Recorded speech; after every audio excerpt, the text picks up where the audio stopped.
వర్తమానం కొరకు లూకా సువార్త 4వ అధ్యాయం. లూకా సువార్త 4వ అధ్యాయం 25-26 వచనాలందరూ కలిసి చదువుకుందాం. 1 2 3 స్టార్ట్. ఏలియా దినములయందు 3 ఏండ్ల 6 నెలలు ఆకాశము మూయబడి దేశమంతట గొప్ప కరువు సంభవించినప్పుడు ఇశ్రాయేలీలో అనేక మంది విధవరాండుండినను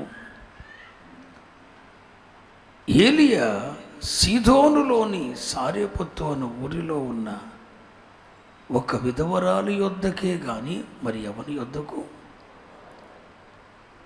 ఏమిటంటారు విచిత్రం? దేశములో కరువు ఉంది.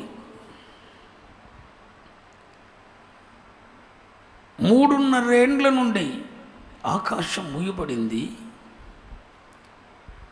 భూమి మీద మంచైనను వర్షమైనను పడటం లేదు. దేశమంతా కరువు ఉంది. ఆ టైంలో దేవుడు అగ్ని ప్రవక్త అయినటువంటి ఏలియాను పిలిచాడు.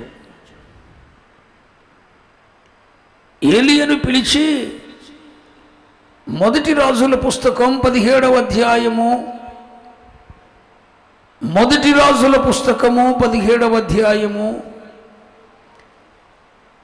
17వ అధ్యాయము 8వ వాక్యం. అంతటా యెహోవా వాక్కు అతనికి ప్రత్యక్షమై ఇలాగూ సెలవిచ్చాను, నీవు సీదోను అను పట్టణ సంబంధమైన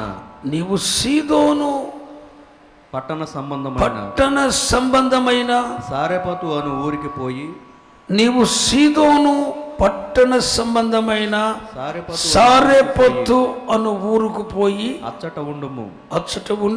నిన్ను పోషించుటకు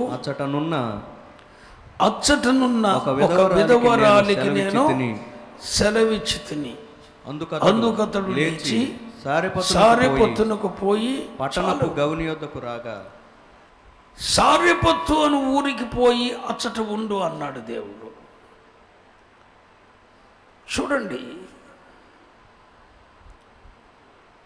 ఏలియా జీవము గల దేవుని ప్రవక్త, అగ్ని ప్రవక్త. ఆ ఏలియా దినములు యందు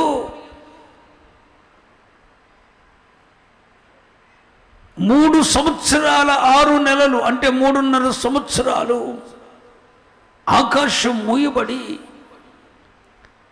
భూమి మీద మంచైనను వర్షమైనను పడలేదు. ఆ టైంలో దేవుడు ఏలియాను దర్శించి ఏలియాతో చెప్తున్నాడు, ఏలియా, సీదోను పట్టణ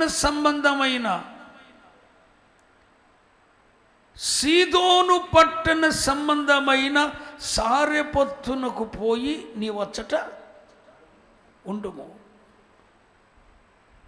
నిన్ను పోషించుటకు అచ్చట ఉన్న ఒక విధవరాలికి నేను సెలవిచ్చాను అన్నాడు.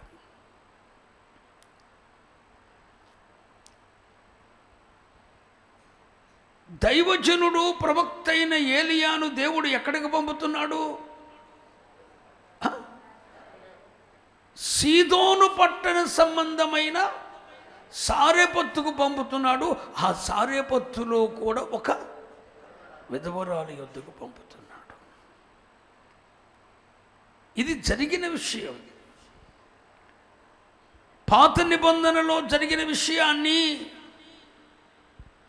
ప్రభువైన యేసుక్రీస్తు వారు భూమి మీద 3.5 సంవత్సరాలు పరిచర్య చేసిన సందర్భంలో ఏలియా దినములు యందు జరిగిన దాన్ని ప్రస్తావిస్తున్నాడు.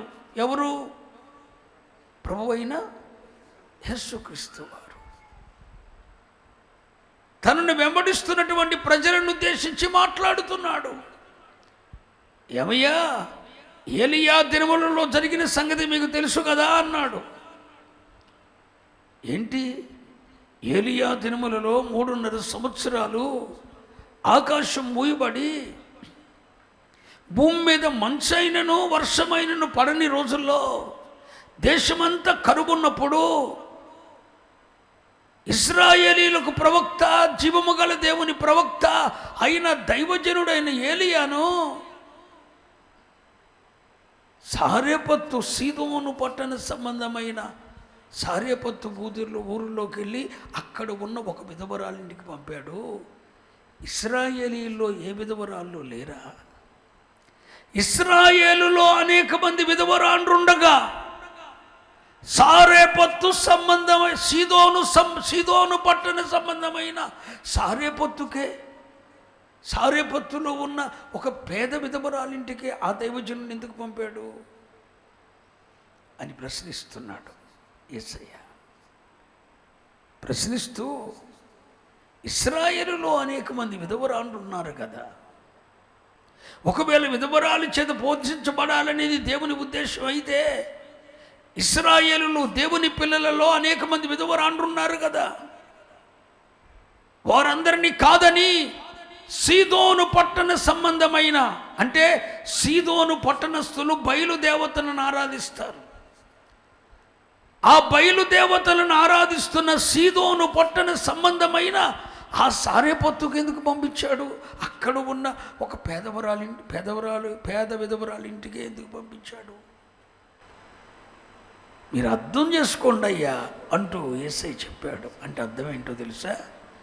రాగల దినములలో సువార్త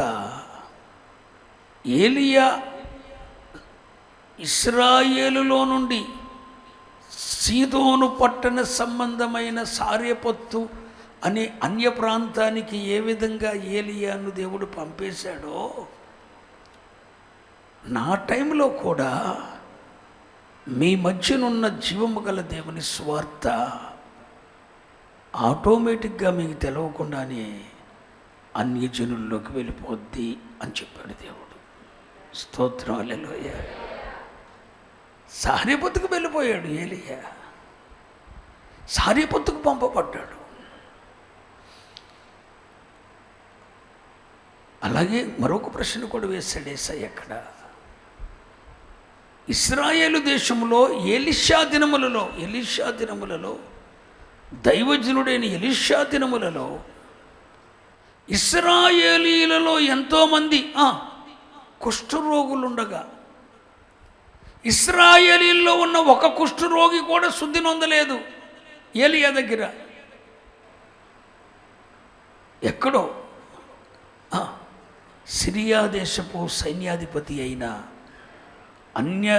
అన్య దేశపు సైన్యాధిపతి వచ్చి కుష్ఠరోగం నుండి శుద్ధి చెందాడు. అంటే అర్థం ఏంటి? శుద్ధీకరణ కూడా అన్యజనుల్లోకే వెళ్ళిపోద్ది. దైవ సేవకులను పోషించేవారు, నేను పంపిన సేవకులను చేర్చుకునేవారు అన్యజనులై ఉంటారు.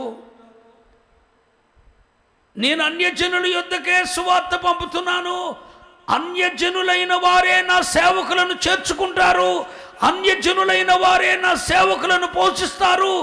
అన్యజనులలో నుండే కుష్ఠరోగం లాంటి భయంకరమైన పాపం ఉన్నవారు కూడా బాగుపడేది కూడా ఎక్కడంటే అన్యజనుల్లోనే అని చెప్పి యేసయ్య ఇండైరెక్ట్గా వారికి చెప్పేశాడు.